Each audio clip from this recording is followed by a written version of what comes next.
Living with anxiety is just another day for most people who live in the United States. But let me tell you something.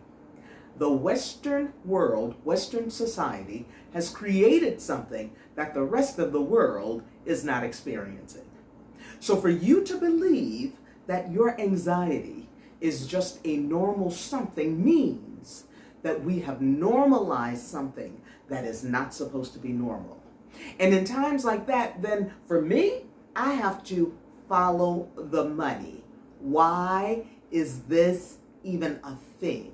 In normalizing anxiety, we've also softened what's really happening here. You're not just anxious all the time. You are living in fear. And calling it anxiety gives you an out to not have to dig deeper to get to the root of those anxieties. Aren't you even curious about the industries that might be interested in keeping you anxious? Well, if you weren't before in 2023 and the way things are going in the United States, I'd say it's a good time to start paying attention and to look at your anxieties not as something normal, but as something that has truly caused you some harm. And if it's caused you harm up until this point, how much worse do you think it's going to get as things in the U.S. continue to spiral?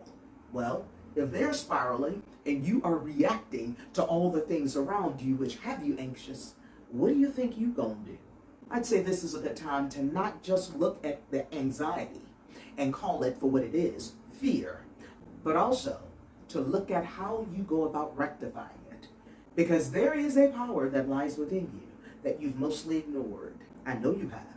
Because if you hadn't ignored it, you wouldn't be in anxiety. Now, how do I know that? Because I left the U.S. almost 2 years ago anxious. Listen, that pandemic sent me over. I got away from there, had the courage to look at my life and to understand that everything that was going on around me was stuff that I permitted. Oh, it's going to take some courage. You ready to get into it? I am. Let's do it.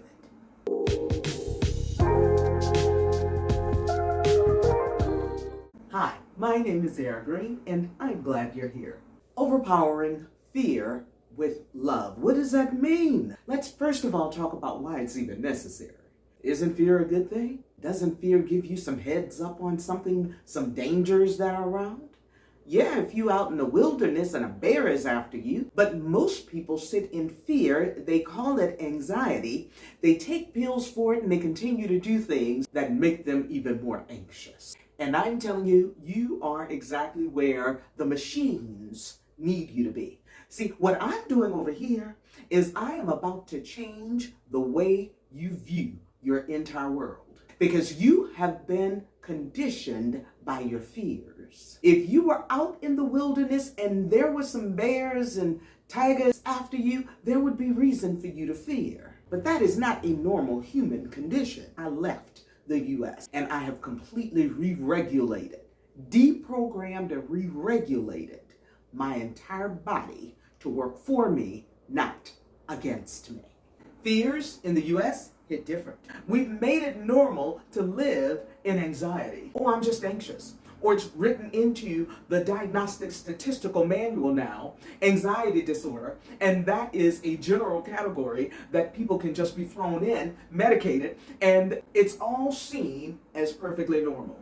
Ain't nothing normal about living in anxiety.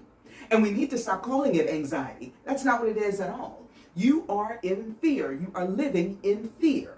Fears are perfectly normal when there is a real pending danger. Something that happened occasionally, if at all. But to be in fear, living in anxiety every single day is not normal. And when you are hooked into one fear, then that just feeds every other fear. And hear me when I tell you, the United States has machines of fears in order to keep you anxious. You ready to look at this stuff so you can break free from it? Here's what else most people don't understand. What's happening in your outside world, as in having more and more things to be anxious about, you're generating. Because what's happening in your world is a direct reflector of what's happening within you. So we're going to break this down, all right? So you can get out of this anxious state and have the courage to look at the fears and stop excusing them. Here's the question. How do you overcome fear with love? And love is the only remedy. If you've been watching the Fear, Mind, Ckery series in order, then you already know there is a God side of you and a human side of you. You need to first understand that when you are in fear, you have identified with your human self. You are self-identified with those human limitations. Whenever fears show up, you have to be clear about your other side, your God side, your absolute side, because that is the power you have that will absolutely obliterate any fear. Why would a government not want you to know that? In the last few videos, I spent time on why they would not want you to know your God side, which is why most people, even though they declare Christianity and God, don't know that they are operating in their human side most of the time. So we're just going to call your human side your ego self for now, okay? Is the ego bad all the time? No. For the sake of this video, we have the God side, we have your human side. Your human side is when you are ego identified. Your human side is full of limitations. Your God side has no limitations. Your God side is never in anxiety. Your God side fears nothing because it is absolute.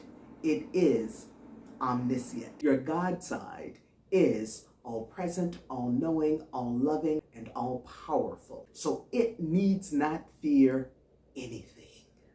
Your body, your human side, is for experiences, not identification.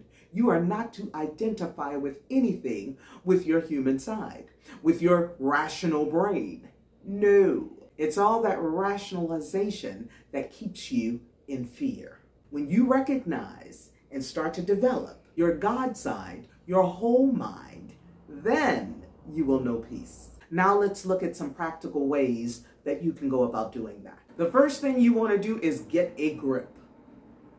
Recognize that the fear is not you, okay? For everybody who identifies with the anxieties, especially if you're going around owning it. I have anxiety disorder. It is one of the tricks that they know.